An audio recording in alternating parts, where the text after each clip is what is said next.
despejados este nuevo tema. Como tenemos tan corto tiempo por la falta de soporte de plataforma, entonces voy a tener que empezar. Ya seguramente se irán uniendo los demás.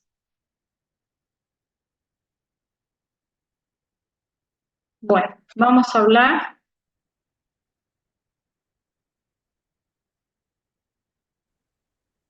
Ya están, ¿no? Ya han sido aceptados.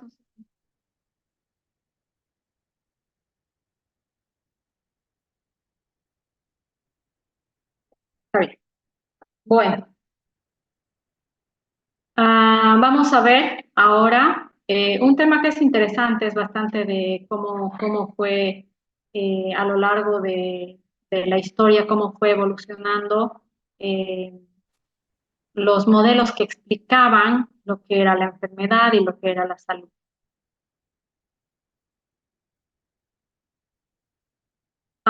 Tenemos como nuestro tema de hoy, están viendo la pantalla, ¿no, chicos? Sí, doctora. Sí. Ya, pues, siguen uniendo. Me he olvidado poner que entren directamente. Bueno, entonces lo que vamos a ver es la salud de enfermedad y los modelos que explicaban o que explican la salud y enfermedad desde, desde hace bastante tiempo. Tenemos nuestro tema dividido en dos partes. Primero vamos a ver salud y enfermedad.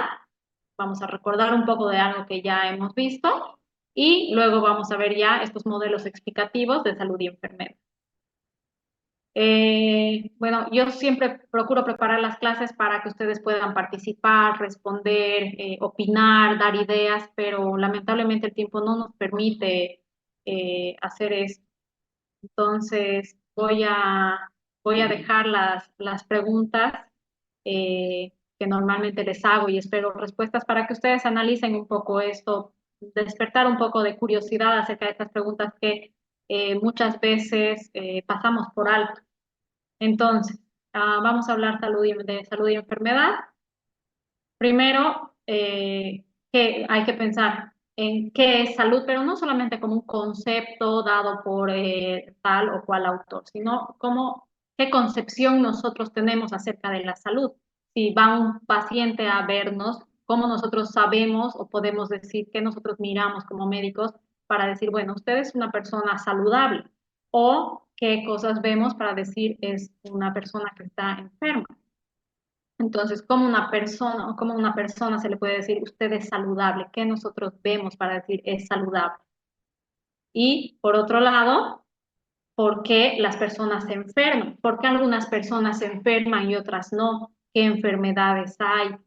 ¿Cuál es el origen de estas enfermedades? Por ejemplo, aquí vemos una persona que tiene una facies álgida, por ejemplo, ¿no? Por ahí está con dolor de cabeza o vemos que sus condiciones de vida no son óptimas, entonces tal vez tiene algo que ver con eso.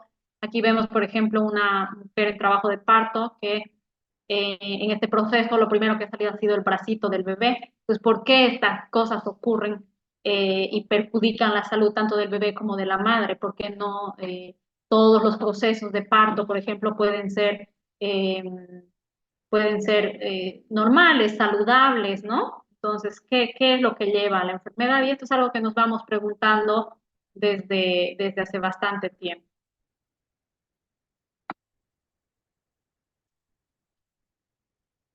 Entonces, yo no voy a responder a estas preguntas. Yo quisiera que ustedes piensen un poco acerca de esto, eh, analicen esta situación, ¿ya? Bueno, me voy a pasar admitiendo personas si sigo así, por favor. Te pido puntualidad, chicos.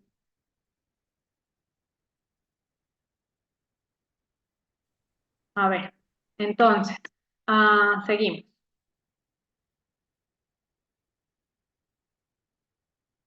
Por otro lado, así como preguntamos por qué hay ciertas enfermedades, por qué unos se enferman y otros no, también debemos pensar un poquito en por qué se tiene buena salud.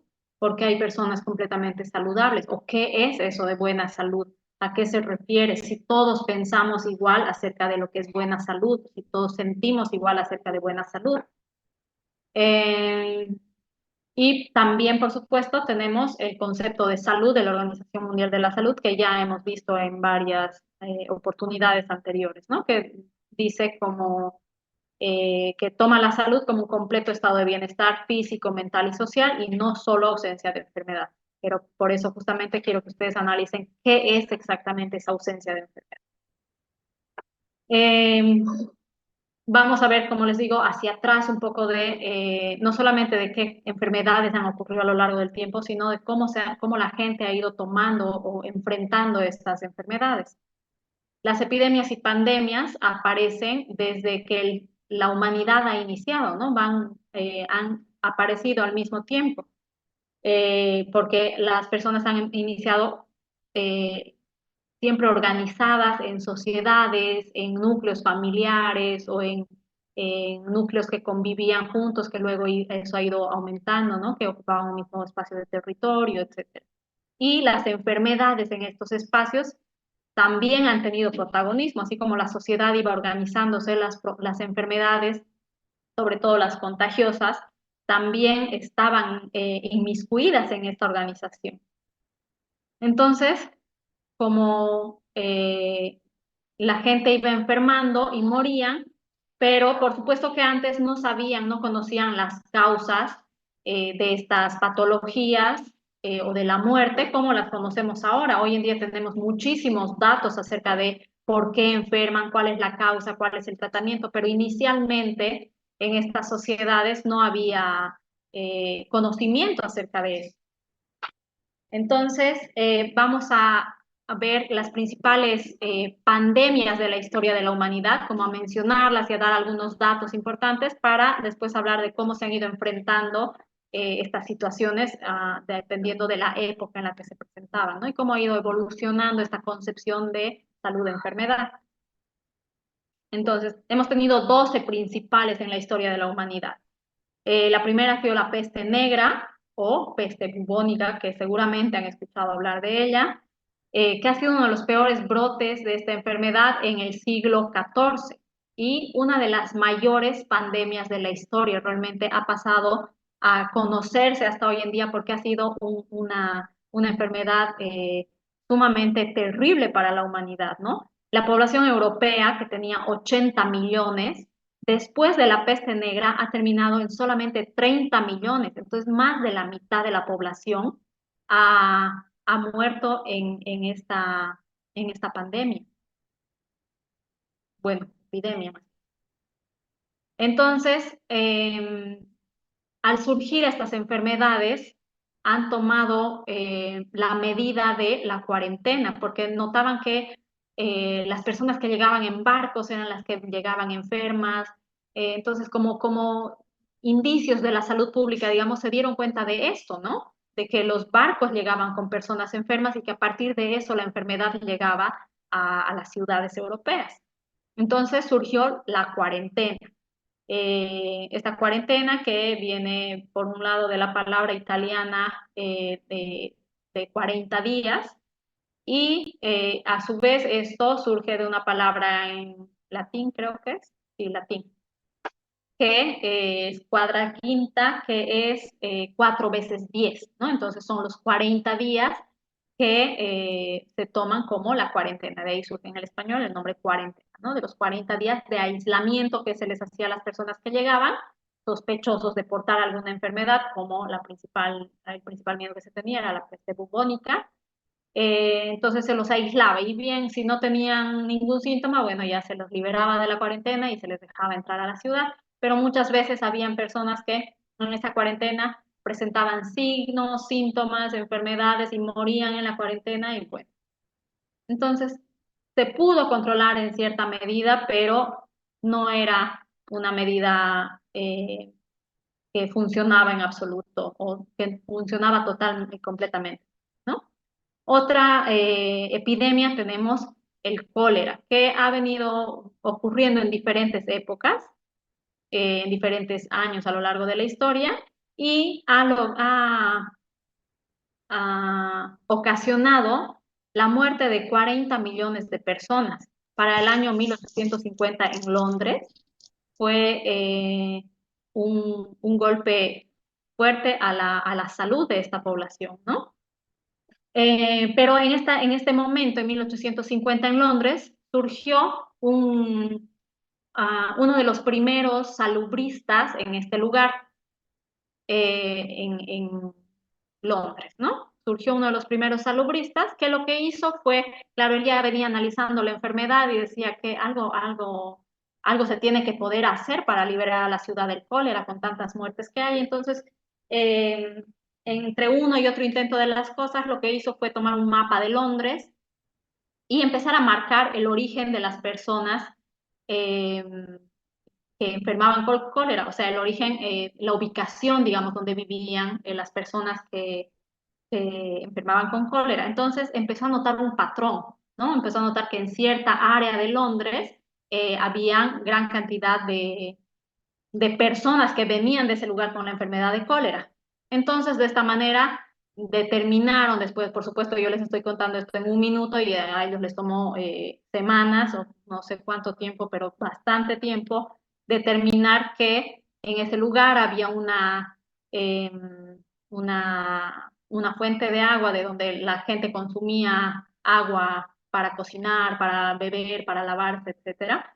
Entonces, y que ese era el origen de la enfermedad que se estaba propagando, que era el cólera. Entonces, fue una de las primeras medidas que se tomó para controlar el cólera, ¿no? Como control de salud pública. Después tenemos la gripe española que ocasionó 50 millones de muertos. Hubo también la gripe asiática, y de esta gripe igual viene más o menos hasta nuestras épocas la gripe aviar, la H1N1, etcétera, ¿no? Entonces es más o menos de esta raíz. También tuvimos la fiebre tifoidea, que provocó 8 millones de muertos. Tenemos la viruela, esta viruela fue una terrible enfermedad y que además súper contagiosa, ¿no? Increíblemente contagiosa, que disminuyó la población mundial desde que apareció con una mortalidad de hasta el 30%, ¿no? 30% de mortalidad es una mortalidad súper elevada para una patología, ustedes deben saber. Entonces, provocó 100 millones de personas muertas en diferentes épocas y lugares del planeta, ¿no? Otro problema con el que se tropezó fue el sarampión. Ven cómo venimos como avanzando en la historia hacia nuestra época, ¿no?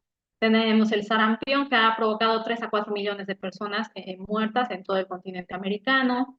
Tenemos también otra de las epidemias, la tuberculosis. 2 millones de personas morían cada año desde que se documentó esta enfermedad. Y se calcula que en todo el siglo XX 100 millones de personas han muerto por esta tuberculosis. No se olviden que los países subdesarrollados y en vías de desarrollo son los más golpeados por esta enfermedad. Tenemos también la lepra, que viene desde épocas bíblicas, ¿no? Que ya se escuchaba de la lepra en la Biblia, en las épocas de la Biblia, y ya les había comentado que se hizo este aislamiento de las personas, como que se los dejaba a un lado de las ciudades, etc. Entonces ya hemos hablado también de la lepra. Tenemos el paludismo, malaria. Actualmente en nuestra época hay 400 a 500 millones de enfermos entre América, Asia y África que están enfermos de paludismo. Entonces es una enfermedad que aún nos aqueja, ¿no? Después tenemos la fiebre amarilla como otra epidemia mundial. Mm, Esta se encuentra extendida en todos los continentes y sabemos que el transmisor es el mosquito Aedes aegypti, pero eso lo sabemos ahora, ¿no? Y en épocas antiguas enfermaban, como les digo, y bueno, se enfermaban, se morían y nadie sabía qué pasó ni por qué. Y un problema que ha sido a finales del siglo pasado un problema bastante fuerte de salud, denominada pandemia contemporánea de nuestra época, con 33 millones de contagios actualmente y 3 millones de personas muertas por VIH-Sida. Entonces, esos son los datos que tenemos ahora, ¿no? Y bueno, la que ya conocemos de memoria, de ida y de vuelta, todos los datos, el coronavirus o COVID-19, con 3 millones de personas muertas y 140 millones de contagios. Entonces vemos cómo las pandemias han ido, o epidemias han ido siempre atemorizando a las personas, a las sociedades, ¿no? Y aquí tengo un cuadro que nos muestra cómo las muertes por pandemias expresadas en millones. Miren, tenemos la número uno, la peste negra, ha matado a 200 millones de personas. Miren la diferencia que tenemos con nuestro coronavirus, por ejemplo, que es el número 9. Ven aquí, el número 9 marcado con amarillo, 3 millones de personas. Entonces, imagínense la situación que vivía la población con la peste negra, esta peste negra que había matado 200 millones, sabiendo que nosotros con estos 3 millones estábamos volviéndonos locos con la patología, ¿no? A todos asustados. Entonces, esto es para que se den cuenta de cómo era la situación con estas enfermedades. Bueno, entonces, habiendo repasado esto, eh, les voy a repetir y recalcar que nuestro concepto de salud, el más atendido, escuchado, que es el completo bienestar físico, mental y social y no solo ausencia de enfermedad. Creo que es un equilibrio total eh, de cada ser humano. Entonces, históricamente se atendía a la salud como una ausencia de enfermedad, nada más. Pero donde esta mirada atiende a la enfermedad como un desequilibrio, una ruptura o lo opuesto, ¿no? Y la humanidad enfrentó plagas, pestes, ha intentado en su momento combatirlas con las armas que tenían en el momento, ¿no? Y los conocimientos que tenían en el momento, entonces difundían lo que aprendían en el momento, trataban de intervenir y tratando siempre de investigar qué pasaba y llegar al fondo del asunto. Entonces, desde este punto de vista, debemos procurar estar sanos. Y la salud sería un estado deseado, un fin de la enfermedad y una meta a la que debemos llegar. Entonces, ahora que ya hemos repasado un poco de esto, salud, enfermedad, y hemos repasado la historia de las enfermedades, vamos a ver los modelos explicativos de la salud y la enfermedad a lo largo de la historia.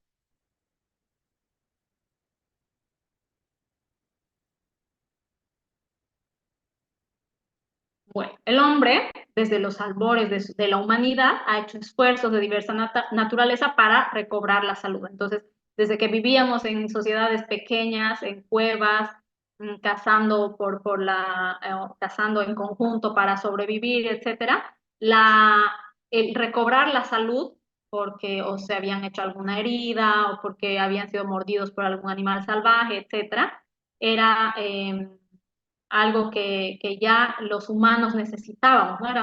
Hacíamos esfuerzos por recobrar la salud cuando se había perdido. Entonces el hombre trata de explicar este proceso salud-enfermedad desde diferentes puntos de vista. Y estos diferentes puntos de vista tienen diferentes nombres también. Entonces tenemos el modelo mágico religioso, el modelo sanitarista, modelo social, el unicausal, multicausal y epidemiológico. Esos son entonces los modelos explicativos de este proceso salud-enfermedad que ya hemos estudiado antes. La enfermedad resulta, en el modelo mágico religioso, de fuerzas o espíritus que representaban castigos divinos o que estaban purificando el alma de las personas, eran pruebas religiosas, pruebas de Dios, o atribuían las enfermedades a fuerzas desconocidas, ¿no? Al sol, a la tierra, a la luna, a espíritus que estaban entre nosotros. Entonces, este modelo mágico religioso, si se dan cuenta, es el principio eh, del intento de explicar esta enfermedad o salud. Estaba más basado en salud, ¿no? Perdón, enfermedad, más basado en la perspectiva enfermedad. Entonces, como carecían de más conocimiento, atribuían todo a temas mágicos o temas religiosos. Esa era la explicación de enfermedad y salud para aquella época, para los inicios de esta intención de conocer qué pasaba con con la salud o con el cuerpo de las personas, que por qué de pronto de estar saludable y poder ir a cazar, ir a, o, no sé, hacer trabajos ahí en la comunidad que habían creado, de pronto dejaban de poder hacer, tenían dolores o heridas. Entonces, este era el... Chicos, siguen, por favor, digan a sus compañeros que ya no ingresen, me están perjudicando en la explicación. Bueno, tenemos, por otro lado, habíamos dicho el modelo sanitarista. Para este modelo, el proceso de salud de enfermedad es consecuencia de las condiciones insalubres que rodean al hombre. Entonces, estas condiciones insalubres son las condiciones ambientales, los determinantes primarios que promueven inducción de medidas a saneamiento contra los índices de morbilidad y mortalidad. Entonces, se atribuye estas enfermedades a las condiciones ambientales en las que viven las personas que tienen características sin salud. Después, el modelo social indica que la salud de enfermedad se genera en las condiciones de trabajo y en las condiciones en las que vive el hombre y las poblaciones, ¿no? Entonces, que las enfermedades, digamos, son características del estilo y condiciones de vida y condiciones de trabajo que tiene cada persona o cada población. Y tiene como variables que determinan esta situación el estilo de vida, los factores del agente y factores del ambiente, o sea, los factores propios de cada individuo y los factores del ambiente en el que viven. Entonces, ese es el modelo social. Eh, Atribuye la enfermedad o el proceso salud-enfermedad al trabajo y al modo de vida, condiciones de vida de las personas. En estas determinantes que ya habíamos estudiado, pero vamos a repasar un poco estas determinantes de salud, tenemos el medio ambiente, estilos de vida, biología y el sistema de atención en salud, ¿no? Que no lo voy a repetir porque ya lo hemos estudiado. Bueno, tenemos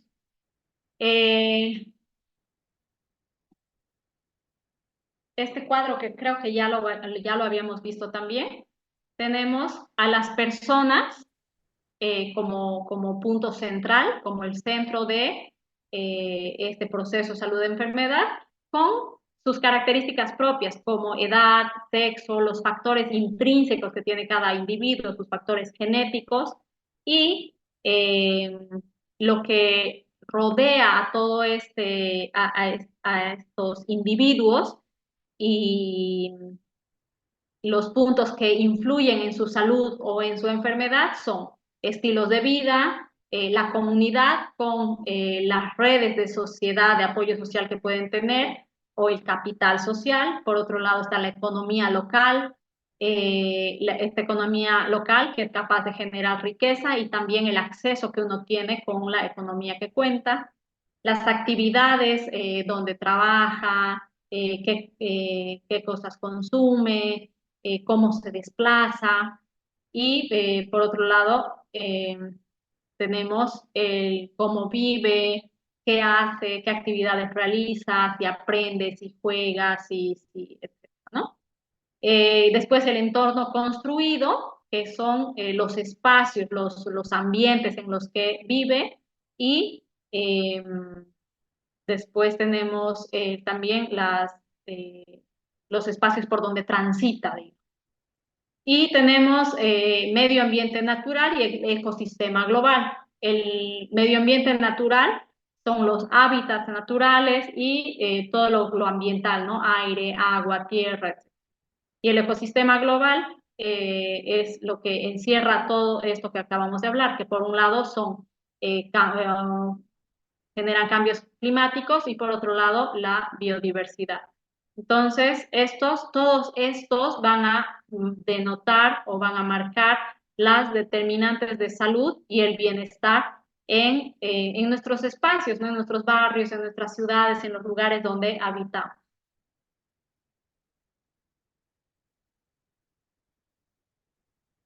Entonces, en la situación de salud y enfermedad van a estar incidiendo y van a estar constantemente afectando los estilos de vida, la biología humana de cada individuo, el medio ambiente en el que vive y los servicios de salud a los que puede acceder. En estilo de vida estamos hablando de el tipo de vida que lleva cada uno, como hábitos de ejercicio, de alimentación, que pueden ser factores tangibles o intangibles, ¿no? Que pueden ser aspectos físicos o pueden ser aspectos psicológicos, culturales, sociales. Y los estilos de vida saludables, que son las dietas equilibradas, un consumo adecuado de todos los grupos de la pirámide nutricional, las proporciones adecuadas que están determinadas ya para cada individuo, significa alimentarse lo suficiente como para no perder peso, pero tampoco ganarlo demasiado, la cantidad de agua que requiere el organismo. Entonces, todo esto en una dieta equilibrada que ya ha sido estudiado y determinado. Y además de esto, un estilo de vida saludable incluye una rutina de ejercicio físico, ¿no? O sea, lo contrario al sedentarismo, que no es un estilo de vida saludable. También en estilos de vida saludables tenemos la higiene personal, la vida social enriquecedora, y no estoy hablando de las fiestas a las que pueden ustedes eh, asistir, sino más bien los afectos y amistades, ¿no? El compañerismo, somos nosotros sociales desde el inicio del origen del hombre. Entonces, es parte de un estilo de vida saludable, ¿no? Cumplir con esa necesidad social que tenemos los seres humanos. Tenemos también una vida emocional y psicológicamente estable. Y para esto es importante mantener comunicación, hacer la psicoterapia, que ahora sabemos que es importante, que hace algunos años no se practicaba, y evitar situaciones que perturben nuestra salud mental, ¿no es cierto? Evitar situaciones de estrés exagerado. Entonces, el estilo de vida es algo que nosotros podemos delimitar y manejar. Y en contraposición a estos estilos de vida saludables tenemos los estilos de vida perjudiciales, que son las dietas poco variadas que no cubren toda la pirámide nutricional, el sedentarismo, el consumo de tabaco y alcohol, la mala higiene personal, el aislamiento social. No se olviden que el aislamiento social es una especie de castigo en algunas cárceles, ¿no? El aislamiento completo de la sociedad genera problemas psicológicos, entonces un tipo de tortura, se podría decir. Entonces el aislamiento social es perjudicial para la salud. Y el estrés crónico, que lamentablemente viene siendo cada vez más común en nuestras sociedades. Incluso ustedes, como alumnos universitarios que supuestamente tienen una vida relajada, estoy segura que tienen un estrés diario que no deben dejar que se convierta en un estrés crónico, porque es parte de un estilo de vida perjudicial. Los aspectos que afectan a la salud y la calidad de vida, perdón. Entonces son el consumo de alcohol, el sedentarismo, la falta de sueño, el estrés, la falta de higiene personal, la contaminación ambiental, después el no realizar actividades que satisfagan a cada persona, una dieta desbalanceada y la falta de relaciones interpersonales. Entonces son aspectos que afectan a la biología humana. Esta biología humana se manifiesta en el organismo como consecuencia de una biología fundamental que tiene cada ser humano, que es la constitución orgánica de cada individuo, ¿no? Estamos hablando de la genética y los procesos naturales de la persona, ¿no? Desde que nace, la maduración y el envejecimiento. Entonces, esto es parte de la biología humana que va a afectar también en la salud y enfermedad. El medio ambiente también influye en esta situación de salud y enfermedad.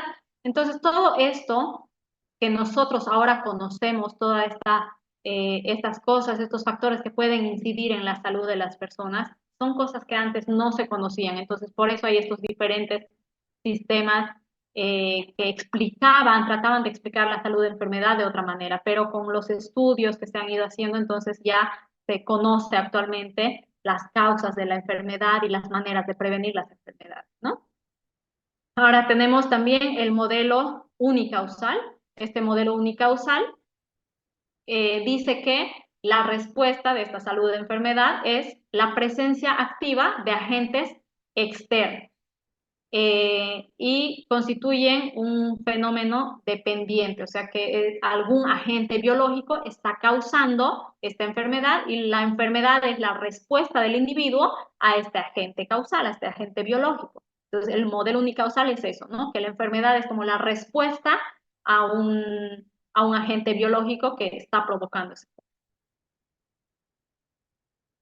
El modelo multicausal dice que no solamente, que la enfermedad no solamente responde a una causa, a un factor que va a hacer que nuestro organismo responda con una enfermedad, sino que es la influencia simultánea de diferentes factores que corresponden al agente, al huésped y al ambiente. Entonces esto ya está más acorde con el concepto de salud de enfermedad que tenemos de la Organización Mundial de la Salud, ¿no? Entonces, estos son condicionantes del estado de salud que tiene cada individuo y, por supuesto, la población en conjunto. Entonces tenemos el estrés, los malos hábitos alimenticios, el sedentarismo, son causas y el efecto es la enfermedad que sería la hipertensión arterial, ¿no? Entonces, eso dice el modelo multicausal, que eh, eh, las diferentes situaciones son causa y que la enfermedad es el efecto de respuesta a estas múltiples causas, ¿no? Y finalmente tenemos el modelo epidemiológico. Este modelo epidemiológico incorpora este modelo multicausal para el estudio de la salud de enfermedad colectiva e introduce una red de causalidad. En esta red de causalidad, el elemento central de la identificación de la enfermedad o de los factores de riesgos, en el elemento es la constitución de la mayor ventaja que se puede tener para determinar estos factores de riesgo. Entonces, tenemos la triada epidemiológica, que tiene a este vector como factor central y tenemos al huésped, al agente y al ambiente. Entonces, todo esto va a determinar estos factores de riesgo. Y esa sería el modelo epidemiológico. Entonces, todo lo que acabamos de ver, esa lista de explicaciones que tratan de mostrarnos la causa y el efecto de salud de enfermedad, se llaman modelos explicativos. Ese sería nuestro tema para hoy. He tratado de acelerar lo más posible para que nos alcance el tiempo. Quisiera ahora que me digan si tienen alguna duda, alguna pregunta, algún comentario o algo que aportar a este tema.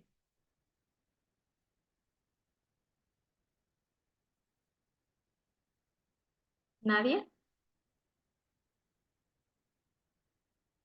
¿Todo clarísimo o nadie me está escuchando? Hay dos opciones. Todo claro, Todo doctora. claro, doctora. Todo claro, Sí, doctora. Bueno, les voy a creer. Voy a creer que todo clarísimo, que me han prestado atención toda la clase. No me da tiempo para llamar lista, pero sin embargo tengo un correo que me llega por cada persona que se conecta a la reunión, así que voy a tomar la asistencia a través de ella. Seguramente su compañera ya les ha informado que el examen va a ser la subsiguiente semana, ¿no? En el día que nos toca clases, vamos a, vamos a dar el examen en esa fecha, así que todavía nos queda una clase de avance. Les voy a dar algún tema más para completar el avance que se tiene pensado para hasta el primer parcial y vamos a darnos un tiempo para que ustedes o hagan las consultas o yo les diga algunas cosas que son importantes de todos los temas que hemos llevado para que sepan o marquen, digamos, como aspectos importantes para el examen que pueden ser tomados como preguntas de examen, ¿no? Entonces, estas semanas yo me disculpo por la aceleración que han habido en los temas, pero saben que es por el retraso que hemos tenido con el avance de la materia. ya no ocupo más su tiempo entonces. Terminamos con la clase. Gracias por asistir, gracias por la puntualidad de los que han sido puntuales. Y nos vemos el día viernes, ya esperemos de manera presencial. Muchas gracias. Hasta luego, Gracias. doctora, gracias. Gracias. Doctora. Hasta luego, doctora. Hasta luego.